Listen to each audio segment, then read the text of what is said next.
Bueno, Lorenzo, 1, 2, 3, estamos al aire. Gracias por venir aquí. Antes de empezar esta conversación en el canal de nosotros, estamos hablando precisamente de lo que tú estás viendo ahora que está ocurriendo con la situación esta de la gente comprando las cosas y la locura que hay en la calle, la gente con este problema del virus, el coronavirus que está afectando a todo el mundo, trabajos cerrados, los mercados prácticamente vacíos.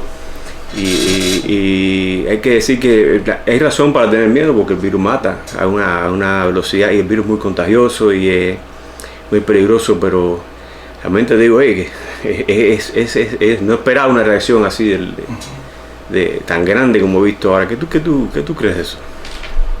Sí, definitivamente lo que yo creo es que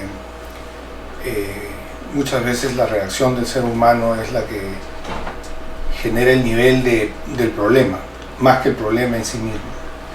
Porque cuando las personas reaccionan a un nivel muy básico, la razón no existe, sino que es la reacción de las personas, están mandadas por sus emociones. Y el miedo, conecta de inmediato entre diferentes individuos y eso es como un reguero de pólvora. Y las consecuencias del miedo pueden ser espeluznantes. Estoy de acuerdo contigo, no importa lo desarrollado que sea una sociedad, al final volvemos a ser cavernícolas de una forma u otra, porque la forma en que estamos actuando ahora es un poco desesperada y lo que más tiene que entender la población es que tiene que mantener la calma. No es una cosa que te cayó y te mató. O sea, las personas que no tienen antecedentes de enfermedades crónicas malas pueden sobrepasar el virus como un simple catarro.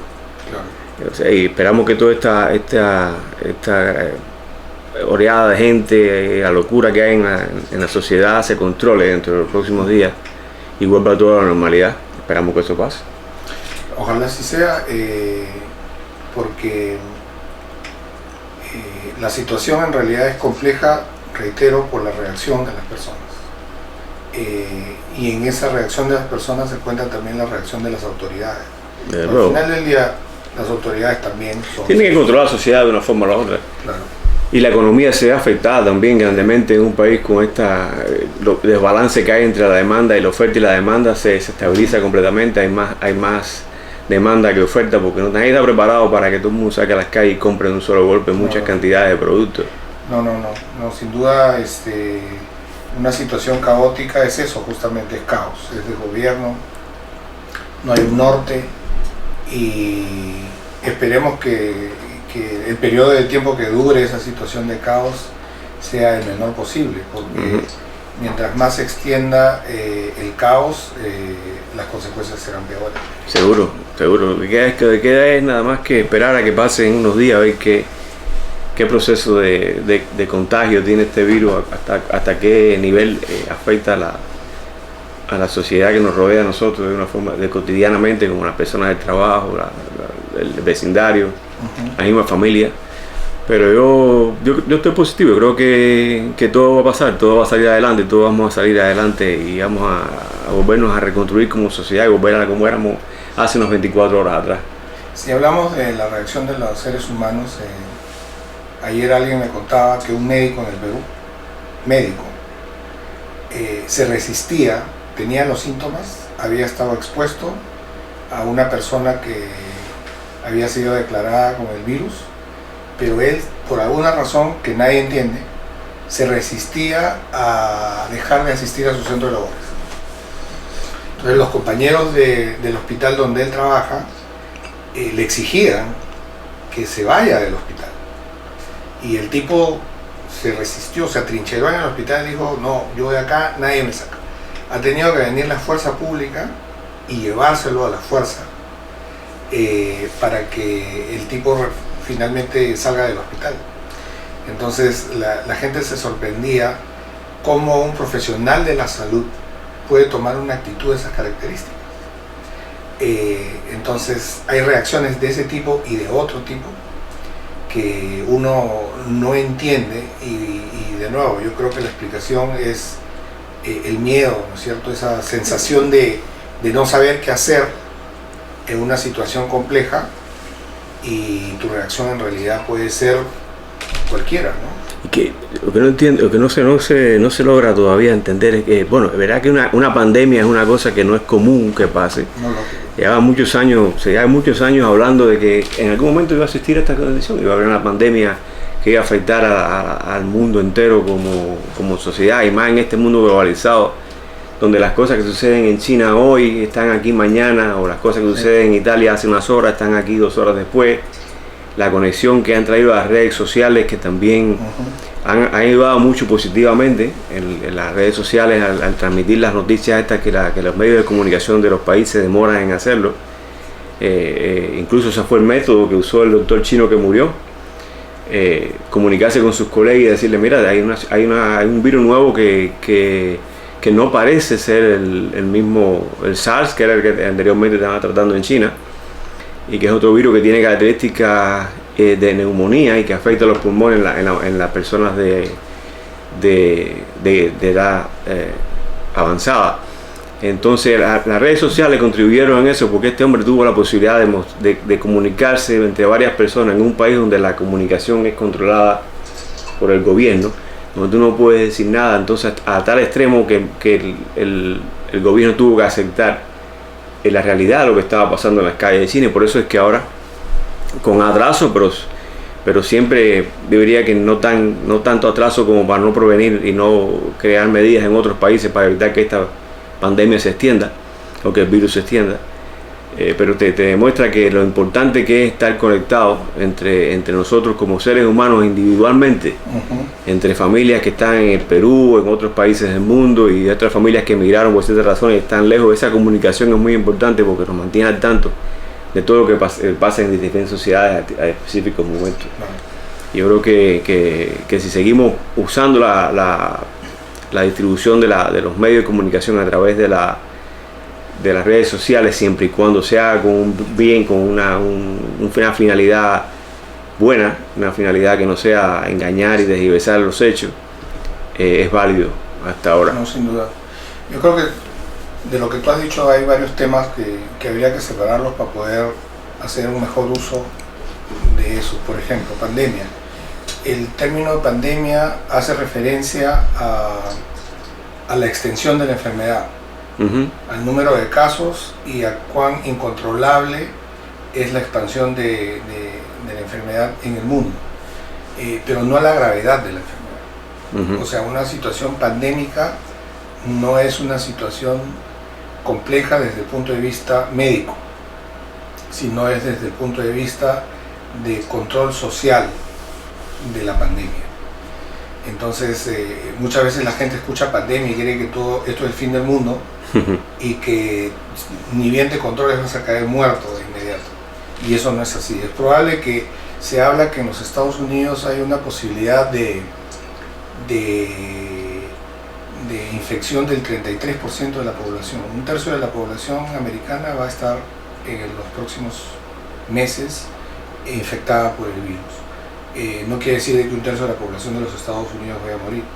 En Alemania, la canciller alemana ha proyectado que en los próximos 2 años el 60% de la población alemana va a también ser infectada. Igualmente, no significa que el 60% de los alemanes van a fallecer en los próximos 2 años. Entonces, eso por un lado. El otro lado es el tema de conectar gente, ¿verdad? Sin duda las redes sociales hacen eso justamente. Ahora, la manera y la calidad de la conexión en un mundo, en el internet en el que se vive al segundo, porque acá todo se sabe, incluso en sociedades, y el ejemplo que tú pones de este médico chino, en sociedades altamente controladas, como la China por ejemplo, la capacidad comunicacional que existe a la fecha excede, desborda la capacidad de control local. Esto a nadie yo creo que le quede duda de que vivimos en un mundo global. Ahora, la calidad de qué es lo que pasa a través de las redes sociales, yo no creo que deba ser controlada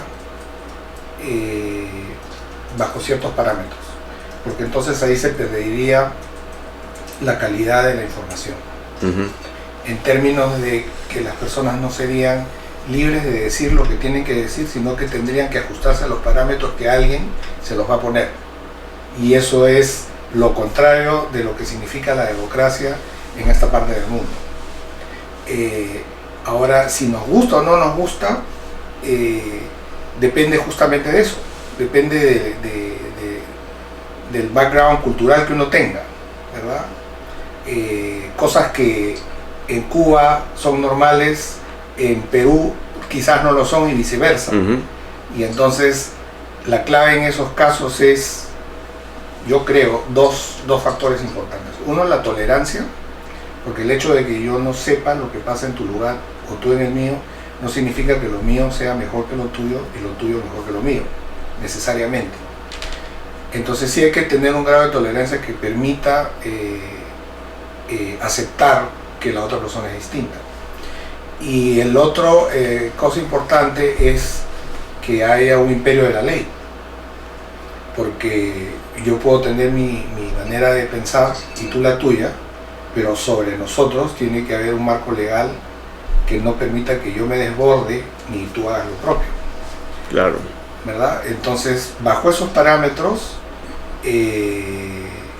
creo que las comunicaciones globales deberían mantenerse lo libres que son, y las personas deberíamos dar nuestro aporte en cuanto a hacer una clase de personal cuidado de lo que uno dice y de lo que uno hace.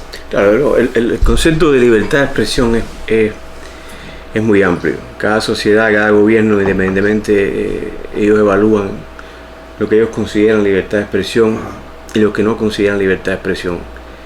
Pero precisamente estos nuevos medios de comunicación que nosotros tenemos, lo tenemos en el bolsillo, el teléfono, sí, nos permite acceder a noticias que no podríamos saber de no haber esa prontitud, no haber esa facilidad con comunicar lo que sucedió. Claro. Y es verdad, cuando tú tienes te paras una situación, por ejemplo, en un país de Latinoamérica, ellos pueden mirar lo que consideran democracia o libertad de expresión de forma diferente a como se ve en Rusia o como se ve en China o como se ve en Corea del Norte. Muchas formas de interpretar el mismo concepto de libertad de expresión, pero al final lo que es fundamental es que todos somos seres humanos y todos tenemos que tener la voluntad y la libertad de sentirnos capaces de expresar lo que pensamos en un momento determinado, sin temer represalia y sin temer censura por algunos medios de comunicación o censura por personal del gobierno. Porque lo que sí no creo que es justo, lo que no creo que no estaría bien, es que el gobierno censurara la libertad de las redes sociales.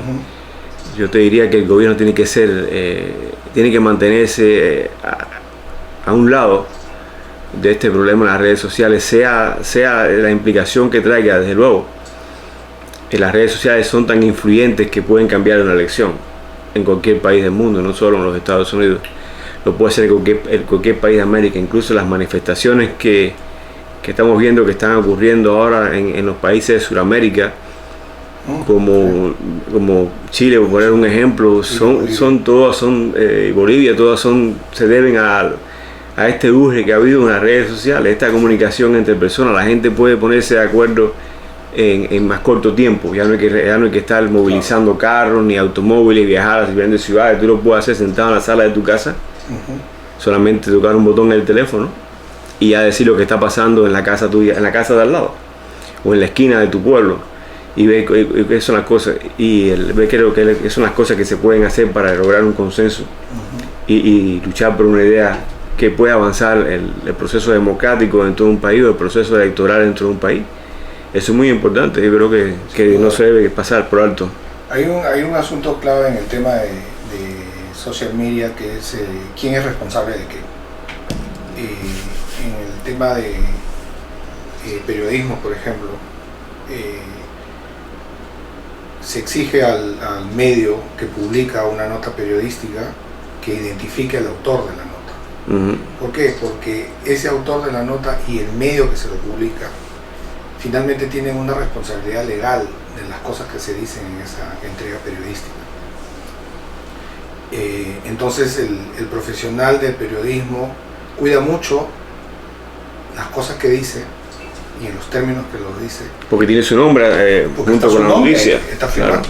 El asunto en social media es que cualquiera de nosotros puede decir algo y no se hace responsable de lo que dice.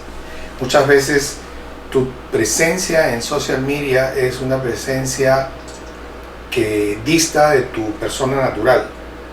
Entonces tú tienes un alias, ¿verdad?, que no te representa necesariamente, y por tanto quienes se sientan afectados por lo que tú digas o hagas no tienen cómo perseguir a esa persona, legalmente digo, porque esa persona está escondida detrás de un pseudónimo. No sé si sí, la plataforma finalmente nos identifica. Lo que tú dices, pero no, nos identifica porque si miramos atrás de las elecciones del 2016, ellos fueron capaces de identificar dónde venía la propaganda que afectó de una forma u otra la opinión del pueblo norteamericano a la hora de votar, y que era de Rusia en muchas ocasiones, de una oficina que el gobierno destinó específicamente para eso, para cambiar, tergiversar las verdades y los hechos actuales de cada país. Se sabe siempre. Claro. Pero si tú entras a las redes sociales y tú encuentras, por ejemplo, si tú vas a ser sincero en las redes sociales, si tú vas a ser abierto, si vas a comunicar lo que tú piensas, lo que piensas a las personas como tú que vienes aquí, te sientas a conversar,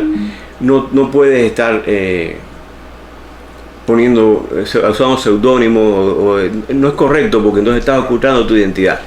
Pero ojo que usar un seudónimo es válido. Mira, en literatura, sí, no, ¿cuántos autores, cuántos escritores a los que uno ha leído, verdad? Sí, pero cuando tú haces una página... Tú ni siquiera te enteras cómo se llama.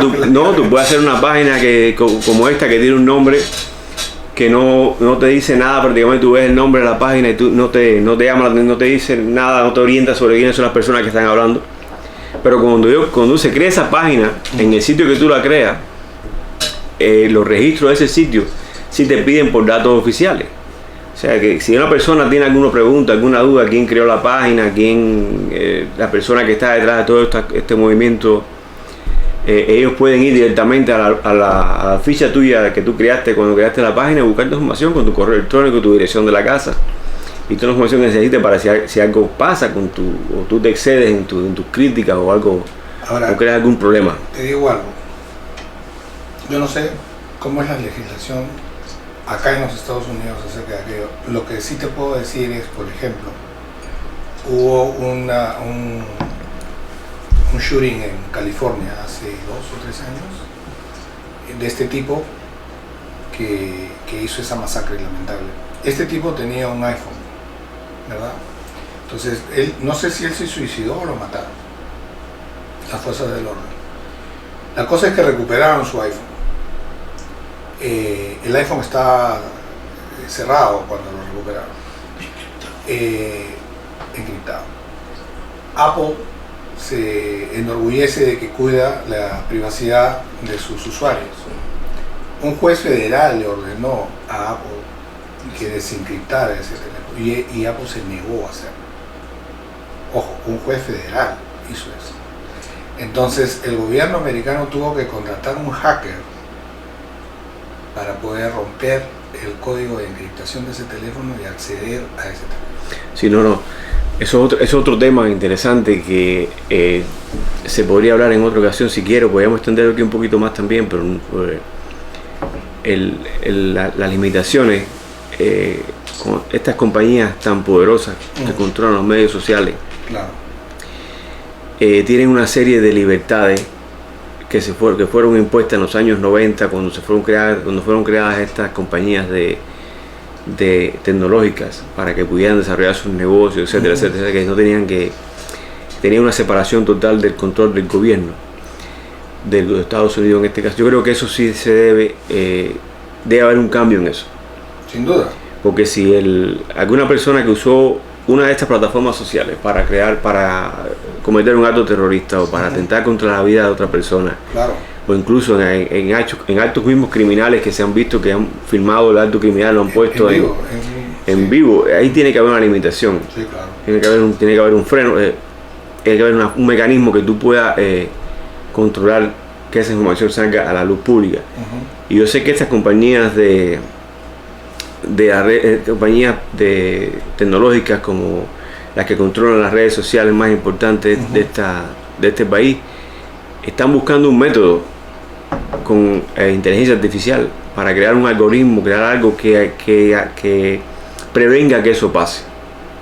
Porque humanamente el recurso humano que tienes tú que emplear para tú revisar todos los sitios sociales que están conectados a un momento determinado es imposible.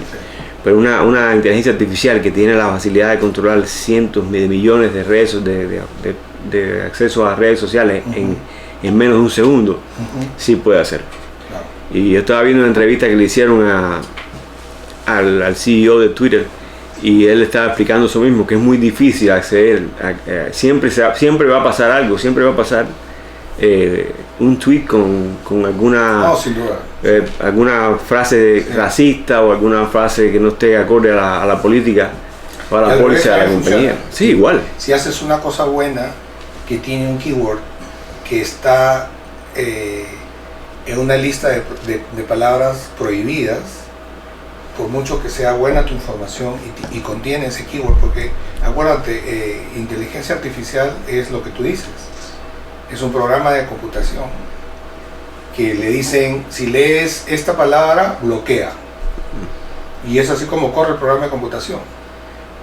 No es porque es inteligente artificialmente quiere decir que tiene la capacidad de leer el contexto de esa publicación, sino que encuentra la palabra, bloquea. No. Una secuencia lógica. La inteligencia artificial va mucho más allá de eso.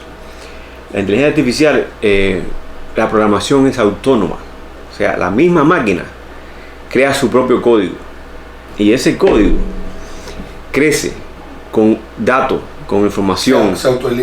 Ella se autoprograma y va ampliando su conocimiento en el código de ella misma, claro, sobre las cosas que tiene que actuar. Eso que tú explicaste ahora es una simple barrera, claro, que tú puedes ponerla en cualquier procesador que tengas tú en la casa, en Word, tú la puedes poner y esta palabra no quiero que venga, sí, y no sale el correo electrónico, hace filtro. Sí, esa es la base de filtrar algo que no sea adecuado. Sí. Pero realmente la inteligencia artificial es más profunda que eso. No, sin duda. Es mucho más grande. Pero no deja de ser un programa de computación. No deja de ser. Pero la facilidad que da para poder controlar con más prontitud estos hechos es muy grande. Sí, definitivamente un robot, un programa de computación tiene una agilidad más grande que el cerebro humano. Cuando hablamos, por ejemplo, de conexiones a través de las redes sociales, yo, por ejemplo, en LinkedIn yo tengo casi 30.000 contactos. Y a veces hay gente que me dice, Lorenzo, esta persona está en tu lista de LinkedIn. ¿Me podrías, por favor, presentar con esa otra persona?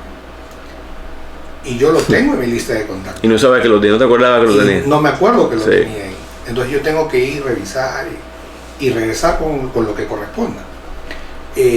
¿Por qué? Porque los seres humanos, dicen los que han estudiado el tema, podemos tener un grado de influencia de hasta 150 individuos. O sea, es un círculo en el que esas otras personas pueden entender lo que tú quieres de ellos, de acuerdo a lo que tú les digas. Después de ese número, tu grado de influencia cae drásticamente. Entonces, para que tú puedas exceder ese límite humano que tenemos las personas, tienes dos caminos. O utilizas un sistema artificial, la inteligencia artificial, o creas un mito. ¿Un mito? Claro. Dios existe. Bueno, Dios para algunas personas no es un mito. Yo sé, pero es real. Pero para cuántas personas. Exacto. Para gran parte de la humanidad Dios es real. Claro, pero con diferentes nombres. ¿Quién puede probar que Dios existe? Nadie puede probar eso. ¿Te das cuenta? Yo creo en Dios, ¿verdad? Y decir eso es contrario probablemente a lo que me enseñaron cuando yo era pequeño. Ahora, ¿creo yo que Dios es un mito? No, yo no creo que Dios es un mito. Pero si lo pones en un contexto un poco más grande, fuera del pensamiento de Lorenzo Gómez, podría ser que Dios sea un mito. Podría ser. ¿Verdad? Lo que probarlo es muy difícil. Exacto. Entonces, si tú no tienes manera de decir que no existe y puedes tú insistir en que sí existe, aquellos que se conecten a ese mito contigo van a ser muchos más que esos 150. Lo que te quiere decir es que el círculo de personas a la que tú puedes influenciar de alguna forma no debe ser o razonar, no debe ser 150 personas. Ya como sea ese límite, ya tú no llegas a perder el control de quién es y quién no es la persona que está atada a ti. Sí, lo que importa en ese caso es el mero hecho de conectar con mucha gente.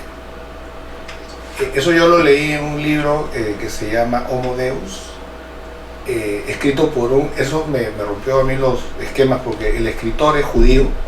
Ajá. ¿Ok? Y él decía, y él dijo, ¿no? Dios existe, y es un judío, que en la religión judía Dios existe. Sí. Y entonces él no es que lo ponía, él dudaba de la existencia de Dios, sino que explicaba lo que puede llegar a ser un mito. Y además de ser judío, el tipo es gay. La persona que escribe el libro. El escritor. Entonces rompe todos los esquemas de alguien que dice una cosa tan controversial como eso.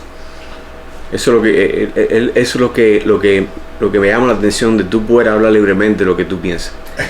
Hace unos años atrás, yo me acuerdo cuando ustedes no se pueden haber olvidado todavía, si es que estaban aquí de American Online, cuando se empezaba la internet a ser pública en los años 2000, principios del 2002, 2003, 2004, que eran los mods aquellos que pitaban y hacían una bulla para conectarse, uno para entrar al correo electrónico pasaba horas y horas y las páginas no abrían. Y de ese tiempo atrás, que no hace mucho, si tú cierras los ojos lo estás viendo. Cuando yo vine la primera vez a los Estados Unidos, y ya estamos ha dado un brinco tan grande de tecnología desde ese año, que no hace mucho tiempo atrás, ahora, donde estamos a una velocidad, todo se ha desarrollado de una forma tan violenta, incluso el conocimiento genético del ser humano se ha desarrollado a un nivel tan grande que ya la genética puede modificar embriones, modificar personas, que no se está haciendo porque esté prohibido por las leyes del gobierno, por las leyes naturales, diría yo. No es normal que tú puedas transformar a una persona y convertirlo en un sobrehumano. No quiere decir que no se puede hacer. Y ya hay tratamientos con células para cambiar tu visión. Hay tratamientos, hay un sistema que se llama CRISP, CRISP, que te permite a ti manipular genéticamente genes en tu casa, te los envían por correo. Porque un menú ahí, es un sistema que tú puedas acceder. O sea, que vamos a una velocidad tan grande que no se sabe lo que va a pasar dentro de los próximos 5 o 6 años, si seguimos a esta velocidad y si no se controla de alguna forma y ahí es auge. Ahí es donde la responsabilidad y la reacción de una persona juega el papel importante, porque todo esto puede ser bueno o malo. Tú tienes un cuchillo en la cocina de tu casa y ese cuchillo tú lo usas para cortar los alimentos, ¿no es cierto? La comida, la carne, los vegetales, lo que fuera, para cocinar, ¿no es cierto?, la comida que luego vas a servir a tu familia. O ese cuchillo lo puedes utilizar para hacer daño a alguien o hacerte daño tú mismo. Entonces el cuchillo no es el problema, sino el uso que uno le da a las cosas. Esa premisa es la misma que tienen los que defienden la segunda enmienda. No es que tengas un arma, sino que tú la uses de forma indebida. Y el tema de la gente que está opuesta a que se controle el poseer o no poseer un arma, y la gente que está a favor de que se controle, siempre va a ser problemático en una sociedad tan libre como esta, donde portar un arma prácticamente es como tener un lapicero en el bolsillo. Es parte de la cultura es parte cultural. La gente la usa para cazar, la usan para autodefensa, la usan para muchas cosas. Y el tema es crítico, es muy sensible cuando tú hagas ese tema públicamente, sobre todo cuando tú tienes una opinión diferente en ese sentido. Pero lo que me choca a mí más es en la actualidad las personas han perdido la capacidad de sentarse a conversar. Se ha perdido esa capacidad del ser humano de razonar un segundo y decir, ok, tú piensas diferente, dime lo que tú piensas, te voy a decir lo que yo pienso. No tenemos que fajarnos, no tenemos que darnos que llegar a levantarnos la voz, sino esa conversación racional se está acabando y eso no debe pasar, porque eso mina el camino a la democracia. Sí. Y la nueva tendencia a cancelarte es grande. Hay mucha gente que tal vez le guste lo que estamos diciendo y le dé y lo acepte, pero hay mucha gente que no están de acuerdo, entonces lo que hacen es cancelarte y empiezan a tratar de cortar que tu camino salga, que tu programa sea visto, y eso se ve cotidianamente ahora, incluso entre familias. Ya las conversaciones en la fiesta de Acción de Gracias hay que hacerlas con mucho cuidado, porque si traes como hay en la mesa sentados personas que son demócratas y personas que son republicanas y puede crear un conflicto entre la misma familia. Sí, pues. Y es muy delicado. Yo pienso que esa tendencia humana que tenemos nosotros de poder debatir, de poder sentarnos abiertamente en una mesa, uno frente a otro, de dos partidos distintos, de dos tendencias religiosas distintas, de dos formas de pensar diferentes y conversar y tener una conversación, debía mantenerse. Seguro. Debía ser revivida. Y es una tarea que nos debemos imponerlo a las personas, ¿no?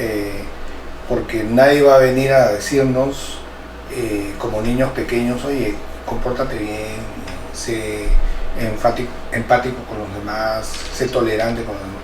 Uno tiene que, uno no nace con esos niveles de tolerancia.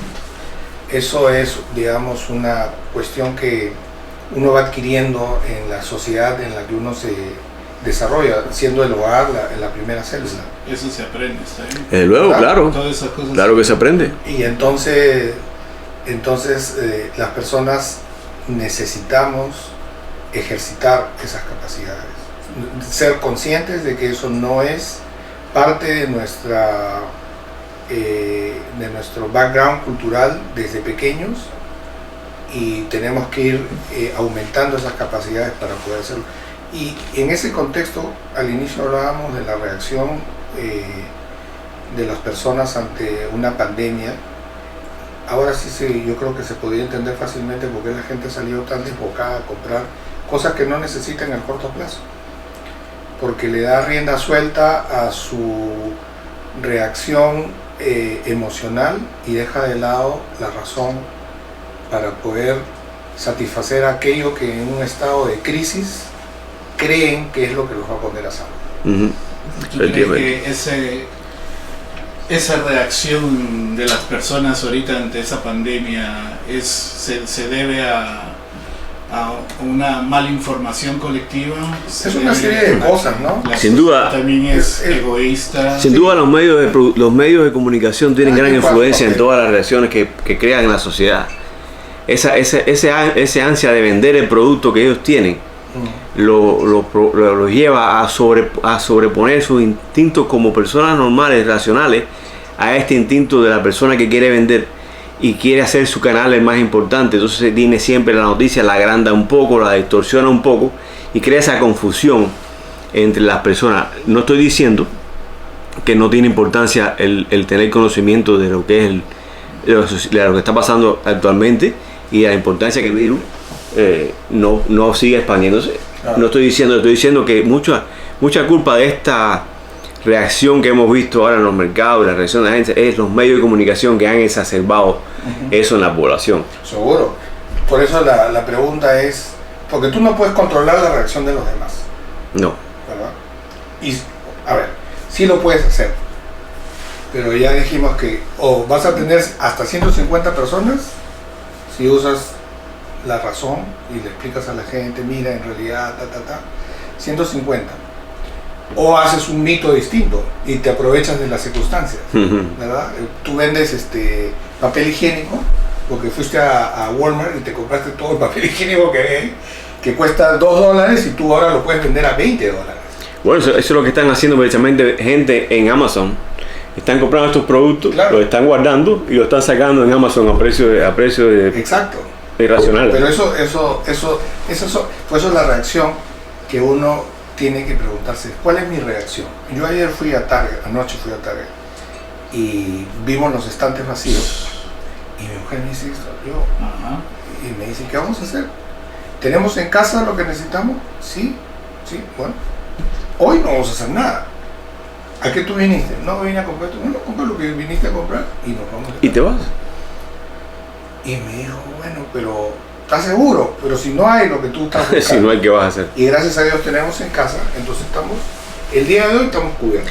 Hay que, de alguna forma, no sé, no tengo idea. Es una gota en un océano, porque, ¿sabes? Yo creo que en los tiempos de crisis lo que decepciona a la gente es ser esa gota en el océano.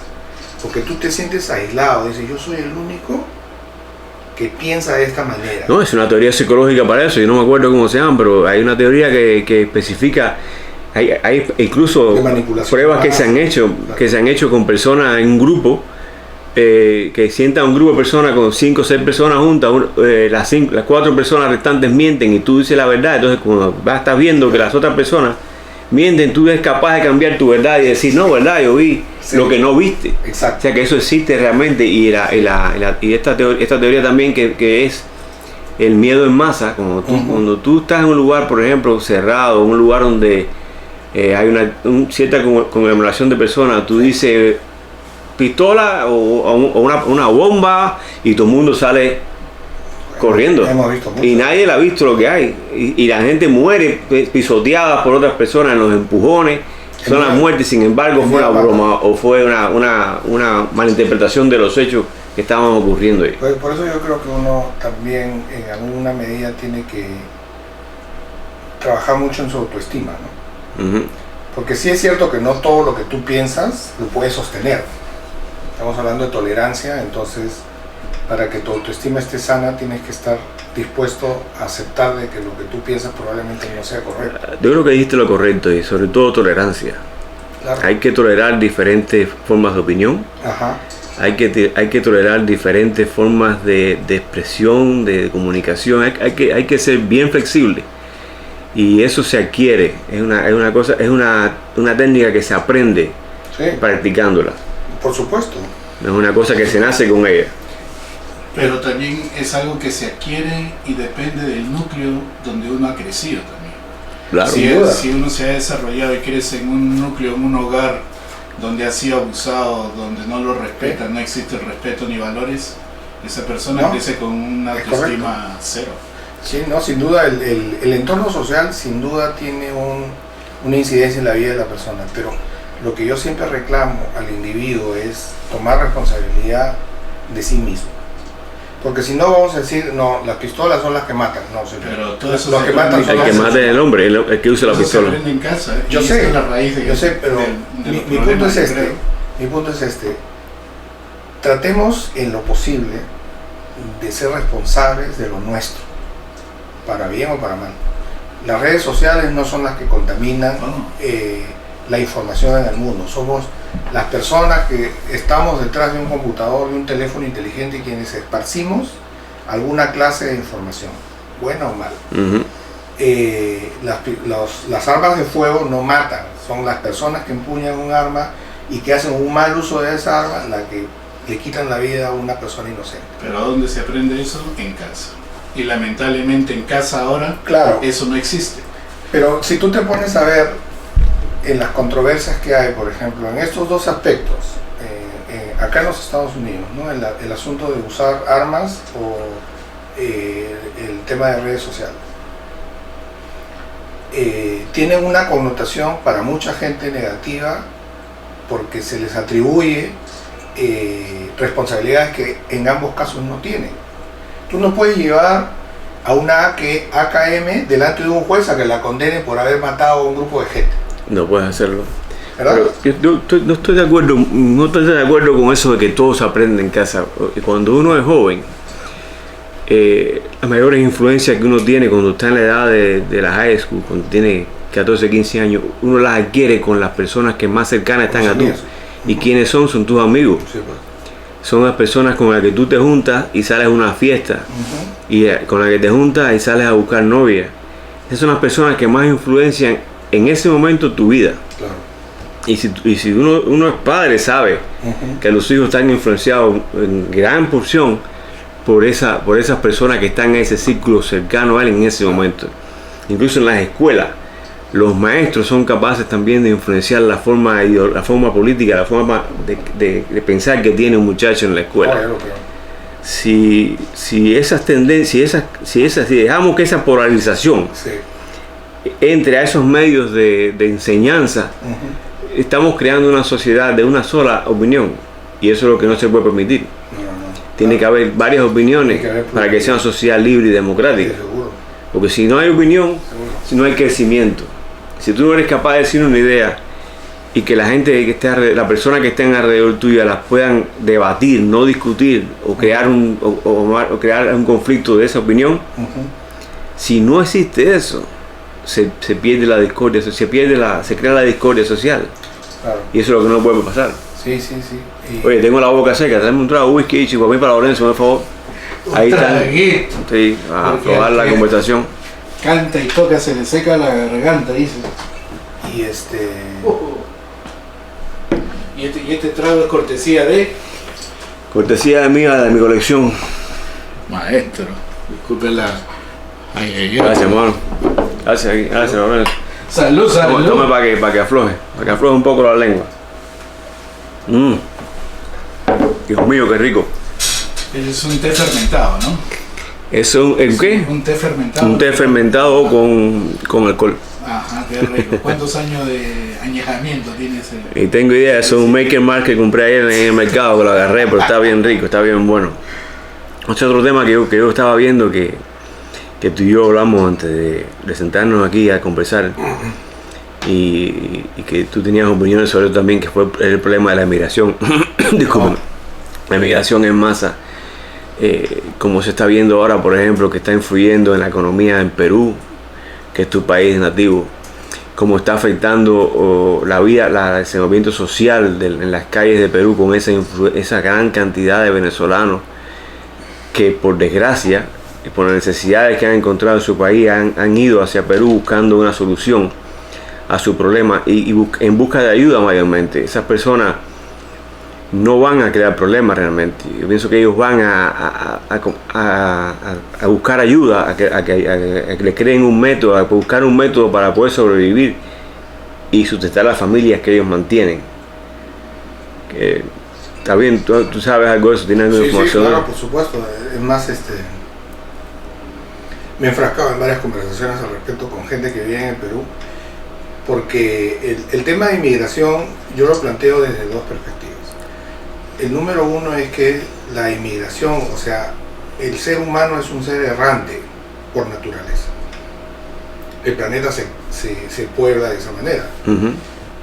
Dice que tenemos el origen en África, y desde África el ser humano se movió a todo el planeta. Entonces, la libertad de movimiento, debido a esa razón, yo creo que debe ser irrestricta. En tanto libertad, como un principio general. Sin embargo, ese principio general debe estar regulado, ahora sí que por las necesidades que tengan cada país, porque los países somos construcciones políticas, ¿no es cierto? O sea, las fronteras geográficas no son naturales, sino que son políticas. Entonces, dentro de esa frontera política geográfica, tiene que haber una serie de prioridades para poder sacar provecho de esa naturaleza errante del ser humano. Regularmente eso no existe, o lo que existe no tiene la posibilidad de aprovechar esa calidad de errante del ser humano. Entonces ahí nos metemos en una serie de problemas, ¿no? Lo que pasa en el Perú es, por ejemplo, en mi opinión, digamos, una respuesta que no se ajusta a la historia misma de nuestro país. ¿No crees que sea un poco racista? Tiene de todo, pero si tú te pones a ver, en los años 70 nosotros en el Perú tuvimos un régimen militar que puso de cabeza al país, ¿verdad? Y mucha gente se fue para Venezuela, muchísima gente. Renzo, tú no me vas a dejar mentir. Conocíamos a alguien, algún familiar, como hay gente que tiene familiares en Europa o en los Estados Unidos, en esa época teníamos familiares o amistades que estaban en Venezuela. Exacto. Entonces mucha gente sobrevivió a raíz del dinero que se enviaba desde Venezuela. Entonces ahora devolverle la moneda al país, acusándolos de lo que se les acusa, a mí me parece injusto, por un lado.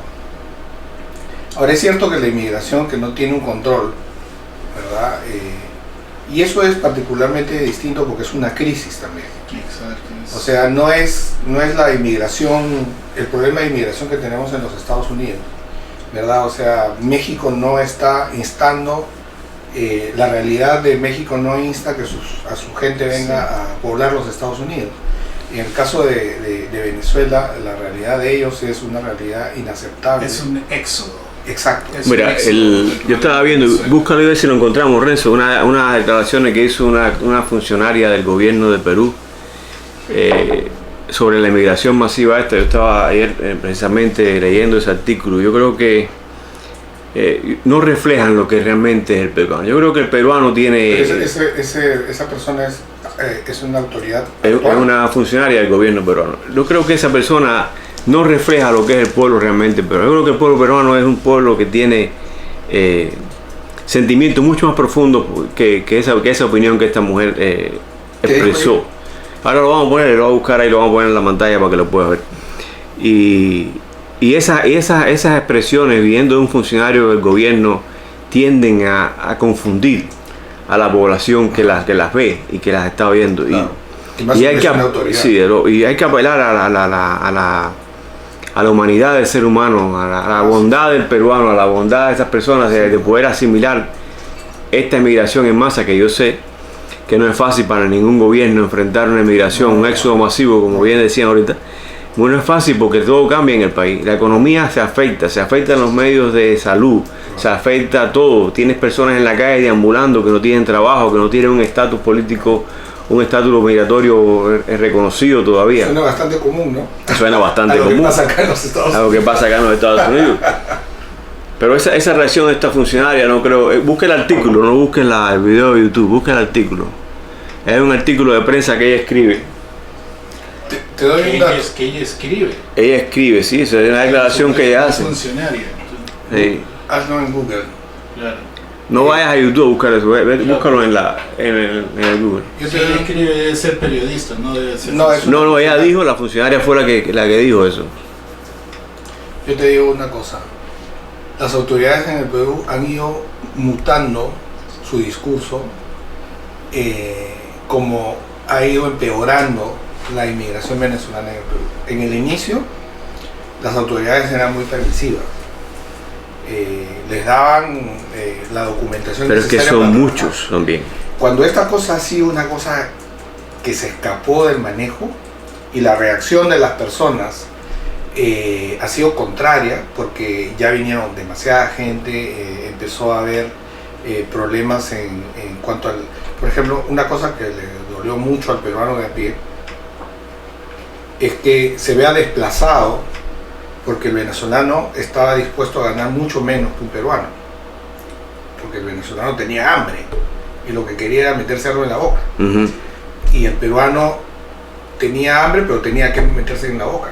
Entonces ahí es donde la reacción de la sociedad peruana se pone efervescente, porque dicen, oye, está chocando con mi empleo, con mi sustento, Mi comida.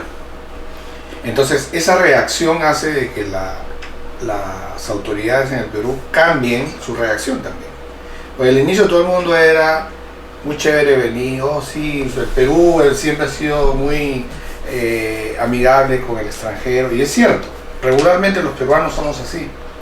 Pero ya cuando te viste que no es gente que viene a tomarse fotos en Machu Picchu, sino que es gente que viene a vivir, claro, a quitarte tu empleo, entonces en ese caso tú dices, no, ya no quiero.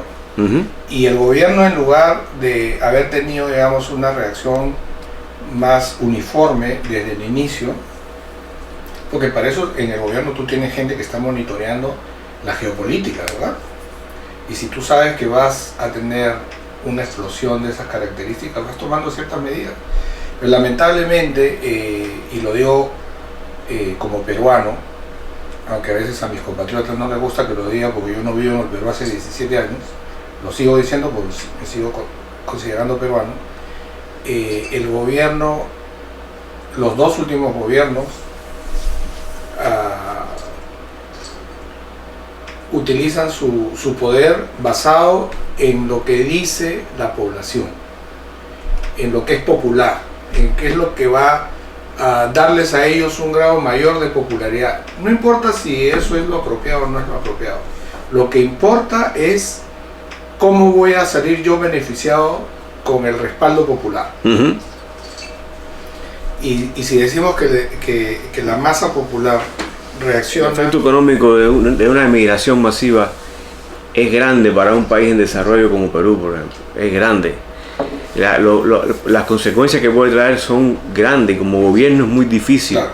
Y como persona que es dueña de un negocio y persona de un negocio pequeño también le va a afectar. Le va a afectar de una forma u otra, pero si nos ponemos también en el balance de en la otra cara de la moneda, la otra persona que viene buscando protección y que sea recibido de forma violenta, de una forma un poco conflictiva, un poco, ¿cómo se podría decir sin ponerlo muy difícil, que no se reciba de una forma poco amigable, efectivamente, gracias por eso.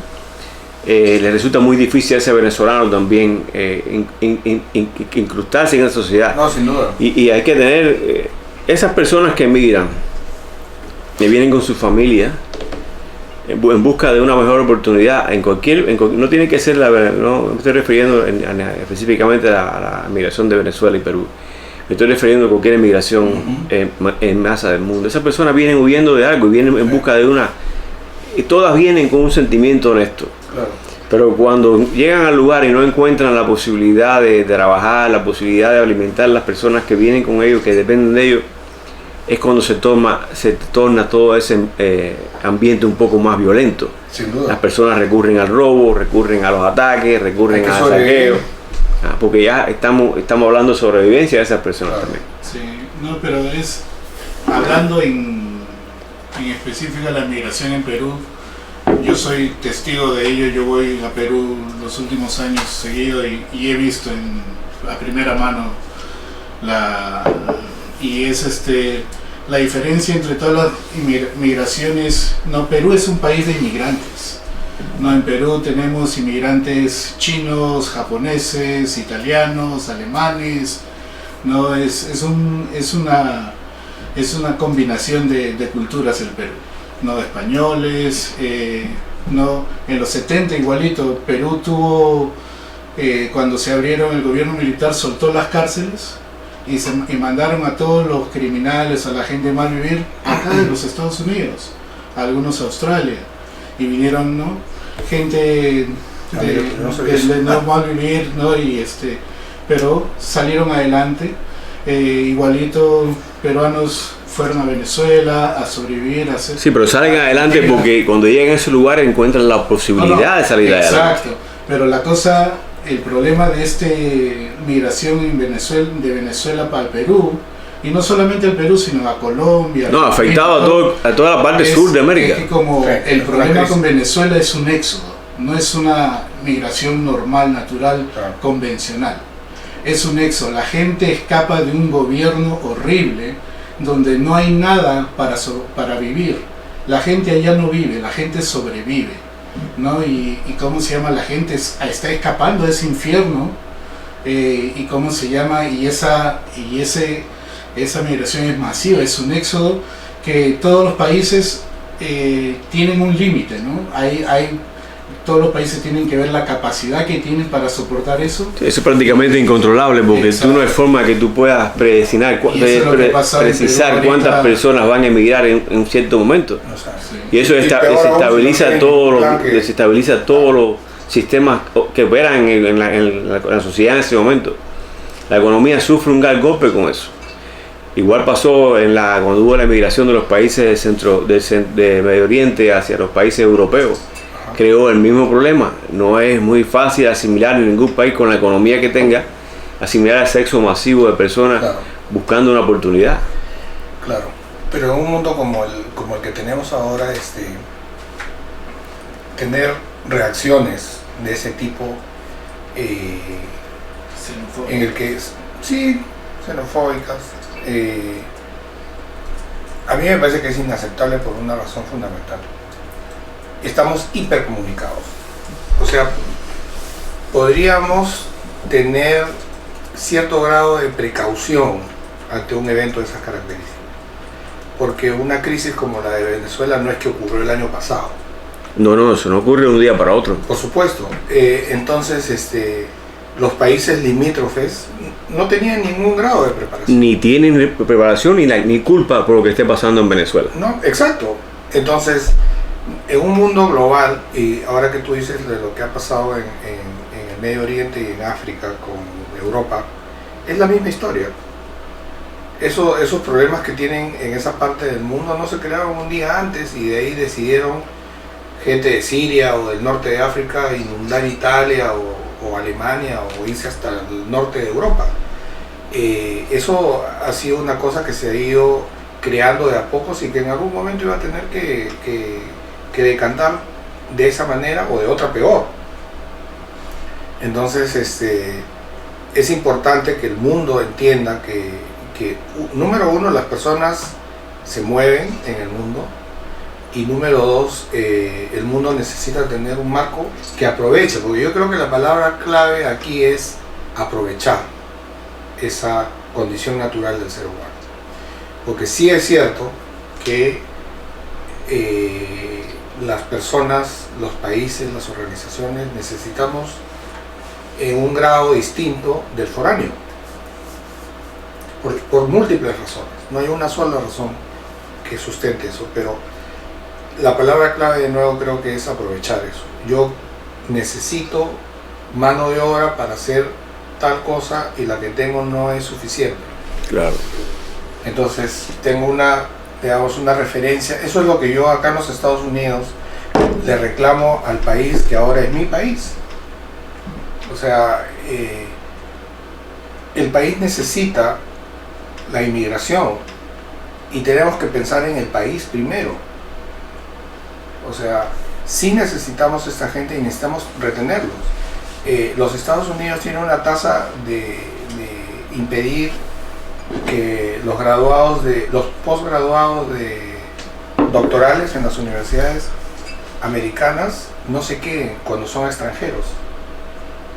O sea, rechazamos gente que se ha educado con recursos del país.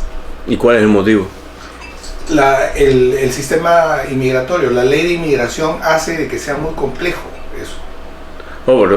¿Hace que sea complejo o lo prohíbe completamente? No, es que la ley no contempla ese beneficio, y como no lo contempla, entonces el profesional que tiene esas características no está dispuesto a ser puesto en una línea de espera muy larga, ¿verdad?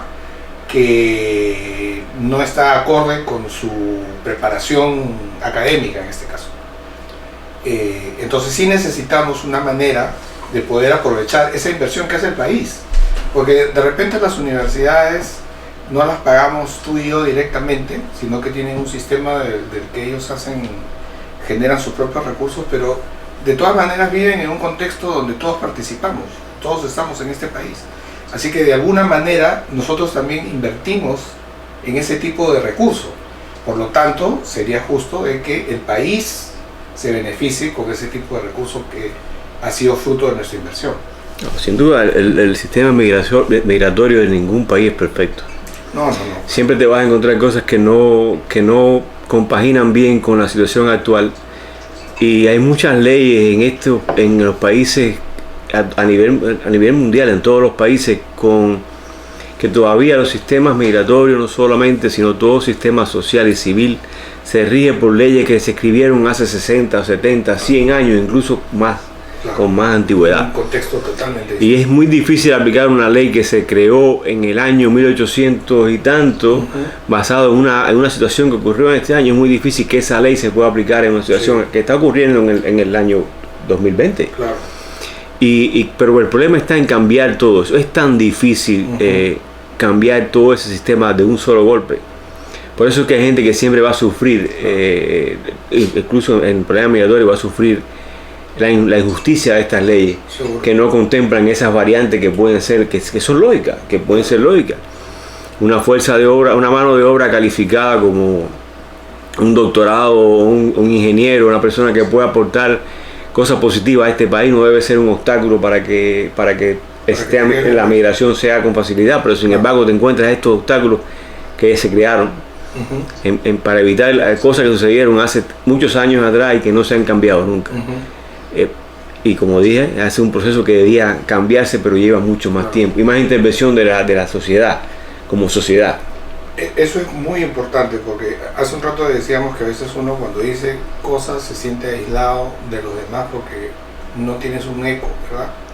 El tema de inmigración muchas veces se trata como una cuestión política y en realidad el sistema de inmigración yo lo veo como una cuestión social, ¿verdad? De beneficio y claro, esa palabra en los Estados Unidos no suena bien, pero digamos que es una cuestión incluso hasta de seguridad nacional, ¿verdad? Porque si tú no sabes quién entra a tu país, ¿verdad? Puede ocurrir otro 9/11. En Venezuela, por ejemplo, la crisis que hay en Venezuela, uno dice, hay que aceptar a la gente que viene, mira, sufre y todo, pero en 1980 la embajada peruana se llenó de gente y nosotros no sabíamos. Eso pasó en La Habana, en Cuba.